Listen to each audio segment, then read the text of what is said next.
इंसान की सोच इसकी जिंदगी का सबसे ताकतवर हथियार है।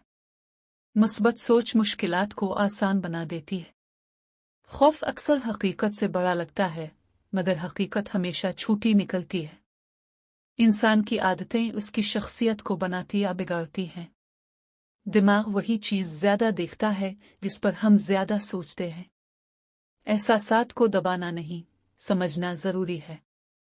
जो अपने जज्बात को काबू कर लेता है वही असल मजबूत इंसान होता है। इंसान का लाशूर इसकी आदतों पर गहरा असर डालता है। दूसरों को सुनना रिश्तों को मजबूत करता है। खुश रहने वाले लोग लंबी उम्र जीते हैं।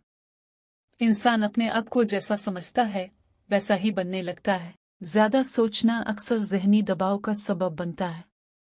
शुक्रगुजारी ज़हन को सुकून देती है। नींद की कमी ज़हनी बीमारियों को बढ़ा देती है। छोटी कामयाबियां भी इंसान के एतमाद को बड़ा बना देती हैं। तन्हाई कभी कभी इंसान को खुद को समझने का मौका देती है। हर इंसान के दिमाग में तब्दीली की सलाहियत मौजूद है। नफ्सियात ये सिखाती है कि दूसरों को समझने से पहले खुद को समझना जरूरी है।